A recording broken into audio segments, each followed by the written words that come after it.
है कि जब हम जैसे काम करते हैं, ऑफिस का काम हो गया, ठीक है, या जो, तो कई बार ये होता है कि मन पूरा नहीं लगता, तो हम सामंजस्य कैसे बिठा के कि हम सही राह पे भी जाएं, सत्य की राह पे ही रहें, पे भी रहें, और जो हमारी ड्यूटी है, जो हमारा काम है, उसको भी करते रहें।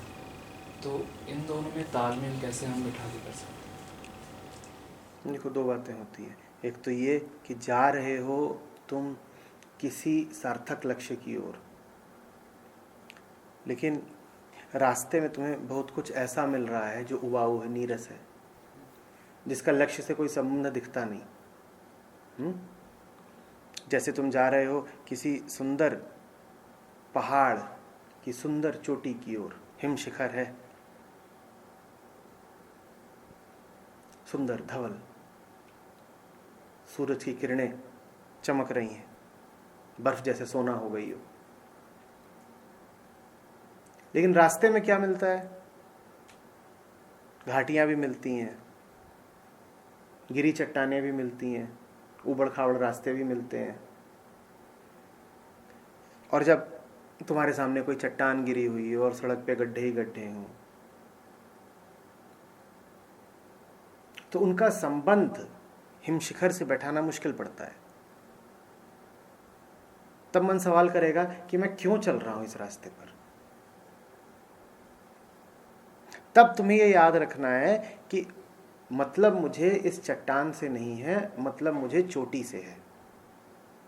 तब चोटी का ध्यान तुम्हें ऊर्जा, शक्ति, प्रेरणा देगा, तुम चलते चले जाओगे। एक स्थिति ऐसी होती है। और दूसरी स्थिति ऐसी होती है कि तुम खो गए हो किसी जंगल में, और जितना आगे बढ़ रहे हो उतना तुमको झाड़ झंखाड़, धूल, गर्द, अंधेरा, कीड़े, मच्छर, दलदल, दुर्गंध यही मिल रहे हैं। तब तुम्हें पूछना होगा अपने आप से कि मैं ये सब क्यों बर्दाश्त कर रहा हूं। हिम शिखर की खातिर तो कुछ भी बर्दाश्त किया जा सकता है। फिर बर्दाश्त करने जैसा लगता ही नहीं। फिर संयम नहीं है, वो साधना है। फिर तुम्हें धीरज नहीं धरना पड़ता, क्योंकि फिर तुम्हें चट्टान में और अवरोध में भी चोटी दिखाई पड़ती है, लक्ष्य दिखाई पड़ता है। तुम्हें मालूम है कि तुम क्यों बढ़ रहे हो। मंजिल दूर है लेकिन हृदय में बैठी हुई है, वहां से खूब तुमको ताकत मिलती रहती है। तब तो बढ़े चलो। लेकिन यदि ये पाओ कि तुम यूं ही गुम हो गए हो, किधर को भी जा नहीं रहे, बस जीवन की भूल भुलैया में यूं ही भटक रहे हो, इस भटकाव का कोई अंत नहीं है। ये भटकाव इसलिए नहीं है कि आज है और कल नहीं होगा, ये इसलिए है कि आज है और कल भी रहेगा, बल्कि कल बढ़ेगा। तो थम जाना, तो कहना कि मैं ये कर ही क्यों रहा हूं। मंदिर की ओर जाते हुए रास्ते में कांटे पत्थर मिले तो आदमी उस पर एक बार चल लेता है, पर न मंदिर है, न कोई उत्कृष्ट लक्ष्य है, उसके बाद तुमसे कहा जाए कि कांटे भी झेलो, पत्थर भी खाओ, तो तुम इनकार कर दो। तुम खाओ इसलिए थोड़ी पैदा हुए थे। जा रहे हो किसी महल की ओर और वो लक्ष्य है तुम्हारा, जीतना है तुम्हें। रास्ते में फौज खड़ी है, विरोधी, दुश्मन, तो लड़ जाओगे। क्यों लड़ जाओगे? क्योंकि युद्ध भूमि से गुजरना आवश्यक है उस महल तक पहुंचने के लिए।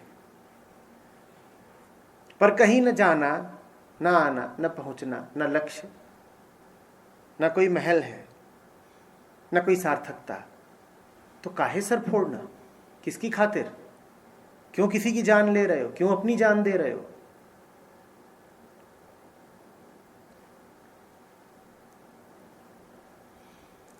ऊंचे से ऊंचा अभियान भी अपनी प्रक्रिया में कभी कभी उबाऊ, बोरियत से भरा और नीरस लग सकता है। वो एक बात है, वो एक स्थिति है।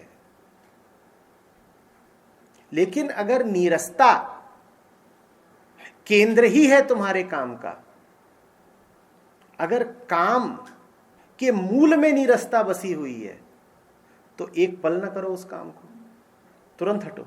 मैं क्यों कर रहा हूं, मिल क्या जाना है?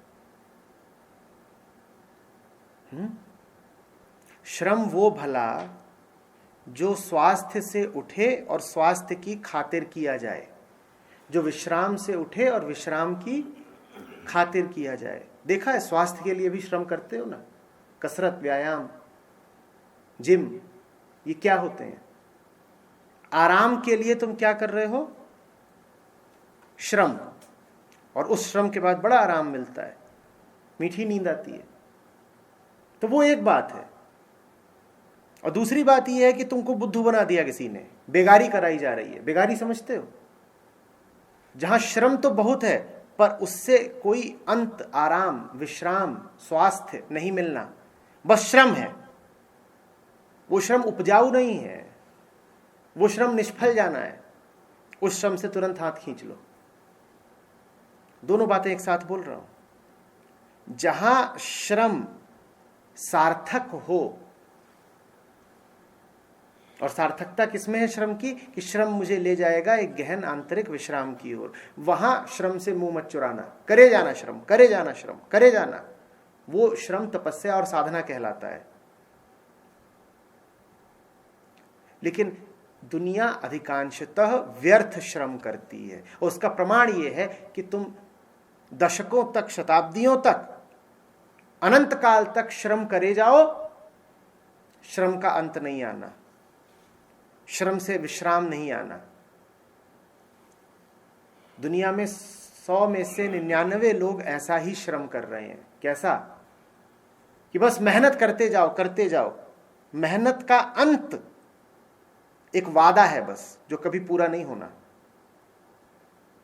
हाँ, तुम्हें ललचाया जाएगा, लुभाया जाएगा, तुम्हें बताया जाएगा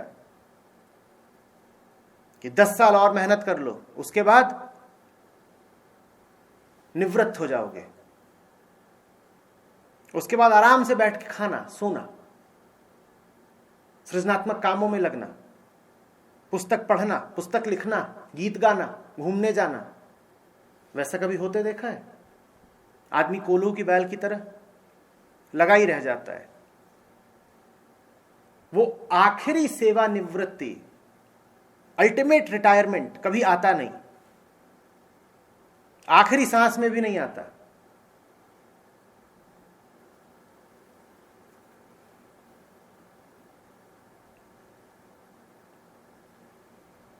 पूछो अपने आप से, मैं जो श्रम कर रहा हूं वो कैसा है? देखो, ये कक्ष है, ये दरवाजा है,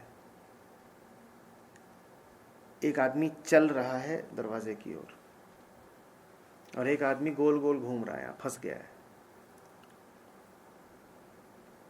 सतही तौर पे कहोगे तो दोनों चल रहे हैं, दोनों चल रहे हैं, पर एक ऐसे चल रहा है कि कुछ देर तक तो चलेगा कमरे के भीतर, और शीघ्र ही कमरे से बाहर हो जाएगा। और दूसरा ऐसे चल रहा है कि वो आजन्म कमरे के भीतर ही चलता रहेगा। तुम देखो कि तुम्हारी गति का तल क्या है, गति की गुणवत्ता क्या है। कमरे के भीतर तो सभी हैं, तो गति होगी तो सदा आरंभ में कमरे के भीतर ही। लेकिन कुछ होते हैं ऐसे और ऐसे, जो जानते हैं इस तरह से गति करना कि गति तुमको ले जाए कमरे के बाहर। और बाकी पूरी दुनिया क्या करती है? कमरे में ही चक्रघिन्नी बनी हुई है, वृत्त है एक गोल वर्तुल समान, और तुम उसी में घूमे जा रहे हो, घूमे जा रहे हो। हाँ, उम्मीद तुम्हें यही है कि गोल घूमते घूमते बाहर निकल जाएंगे। वैसा होता नहीं, मौत पहले आ जाती है।